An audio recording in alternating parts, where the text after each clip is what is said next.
రాజుగా ఉన్నటువంటి నలుగురిని కూడా ఈడ్చిపోయి వాళ్ళ దగ్గర సంతానాన్ని, వాళ్ళ దగ్గర వేడుకను, వాళ్ళ ఆశీర్వాదాన్ని దోచుకుపోయి వాళ్ళు ఏం చేశారంటే ఒక చోట బంధించారు. ఈ విషయం అలాంటిది ఇలాంటిది ఎవరు తెలుస్తుందో తెలుసా? ఎవరు తెలుస్తుంది? అబ్రహాం గారికి తెలిసింది. అబ్రహాం గారు కాబట్టి ఇంకా సంతానం రాలేదు. ఆశించాడు దేవుడు.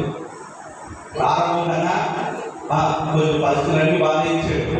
ఎందుకు ఇచ్చాడు అంటే విశ్వాసంలో నుండి తొలగిపోకుండా ప్రతినిత్యం కూడా దేవుడితో సహవాసం చేసి దేవుడి బలిపీఠం మీదే ఆధారపడుతున్నాడు. బలిపీఠం దేని సాదృశ్యం చెప్పాను నేను?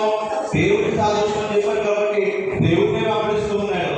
అలా వెంబడుతున్నటువంటి అబ్రహాముకి ఒక చేదు వార్త పడుతుంది. 14వ అధ్యాయం 12వ వచనం. మరియు అబ్రహాము సహోదరి కుమారుడైన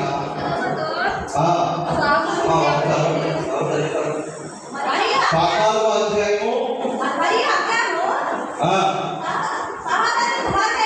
సహోదరి కుమారుడైన లోతు సొదొమలో కాపురముంది కనుక అతని ఆస్తిని పట్టుకుని పోగా తప్పించుకుని ఒకడు వచ్చి ఎప్పుడైనా అబ్రహాము ఆ సంగతి తెలుపును.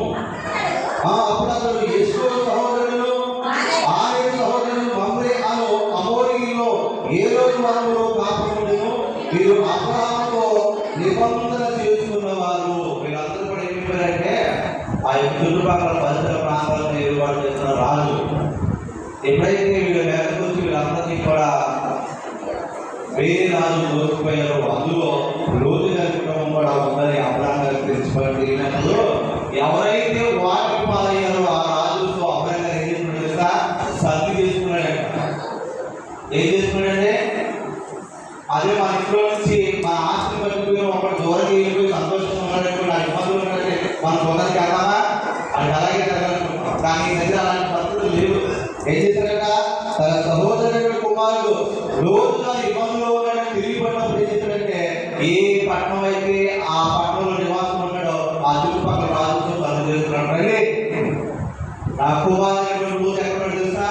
ఇబ్బందులు ఉన్నాడు. అంతేకాదు అక్కడ మీ దేశం నుంచి పట్టుకుపోయిన ఆస్తిని, మీ దేశం నుంచి పట్టుకుపోయినటువంటి చెల్లును నేను విడిపిస్తానని అబ్రహాం ఏం చేశాడంటే యుద్ధానికి నిలబడ్డాడు. ఎవరంటే అబ్రహాం గారు ఏం చేశాడంటే యుద్ధానికి నిలబడ్డాడు. ఎలా నిలబడ్డాడు? అబ్రహాం ఎలా నిలబడ్డాడు? దేవుడు తనకు తోడై ఉన్నాడు కాబట్టి అతని దగ్గర ఎవరున్నారు? పశువులు కాపులు ఏమన్నారు? అతని దగ్గర ఎవరున్నారు అంటే కనుక కొద్ది మంది మాత్రమే పని వాళ్ళు ఉన్నారు. అయినప్పటికీ కూడా వీళ్ళతో ఆ పట్టణాలను జయిస్తున్నటువంటి విశ్వాసం అబ్రహాం ఉంది. ఆ కింద వచ్చేటప్పుడు అక్కడ అబ్రహాం తన తమ్ముడు చెరపట్టుకున్న విని తన ఈట పుట్టి అలవాటు పడినటువంటి 318 మంది వెంట పెట్టుకుని దాన్ని మట్టుకు ఆ రాజును తరిగిను. రాత్రి వేళ అతను దాసులు వెతికారు. మనలో తీసి వారిని కొట్టి సమస్యలను ఎనమగలున్న ఆబా మట్టుకు తరిమి ఆస్తి యాభకు తిరిగి తెచ్చును. తన తమ్ముడైన లోతును అతని ఆస్తిని పేరును ప్రజలు తిరిగి తీసుకుని వచ్చి అతడు కదలవాయి వీరును అతనితో కూడా రాజును ఓడించి తిరిగి వచ్చినప్పుడు సొదొమ రాజు అతను ఎదుర్కొన్నట్టు రాజు లోయ అనే షావే లోయ మట్టుకు బయలుదేరవచ్చును. ఎప్పుడైతే అబ్రహాం తనకు ఉన్నటువంటి పరివారం తీసుకెళ్ళి లోతు గారిని చెరపట్టుకున్నటువంటి రాజులు ఎవరైతే ఉన్నారో వాళ్ళందరినీ రాత్రి యుద్ధం చేశాడు. యుద్ధం చేసి చెరగొట్టుకుని వాళ్ళందరినీ తీసుకొచ్చాడు. ఇప్పుడు ఆ పట్టణాలు ఎవరికి? అబ్రహామి కాదు కదా. సొదొమ గొమొర్రా పట్టణాలు, ఆ పట్టణాలు పెట్టుకున్న రాజు, ఆ పేరు రాజు కదా. వాళ్ళందరి దగ్గరకు వచ్చినప్పటికీ వాళ్ళు ఎదుర్కోవడానికి ఆ పట్టణం రాజు అబ్రహాం గారి దగ్గరకు వచ్చాడు.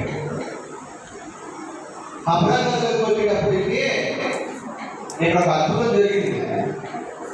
అతడు కదలవాయును అతనితో కూడా రాజు ఓడించి వచ్చినప్పుడు సొదొమ రాజు అతను ఎదుర్కొన్నకు రాజులోయలో షావే లోయ మట్టుకు బయలుదేరి వచ్చును. మరియు షాలేము రాజైన మెల్కీసెదెకు రొట్టె ద్రాక్షరసం తీసుకుని వచ్చును అని అంటారు.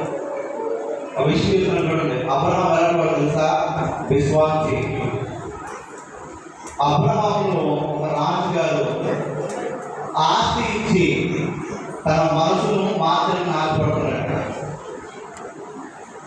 సొదొమ గొమొర్రా ప్రాంతాన్ని నాశనం చేసి పట్టుకుపోతే ఏమని పేరు?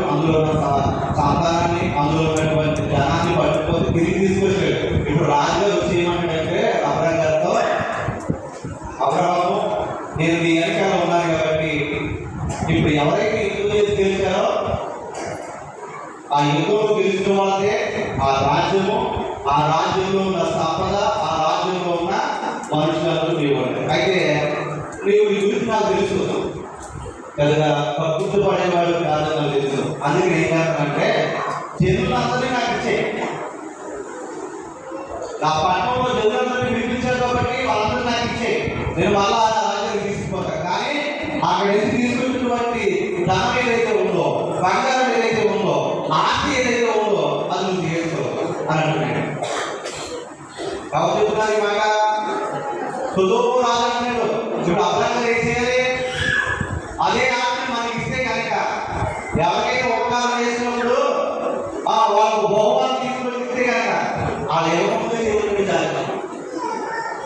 అది ఇస్తారే ముందే పక్కన తగ్గించేదమ్మా. ఈ ఆలోచన రాకముందే రాజు అంటాడు, బాబా అబ్రహామా నువ్వు చేసిన త్యాగం మంచిది, మామూలు త్యాగం కాదు. నీ దగ్గరున్నటువంటి పనులు మామూలు కాదు.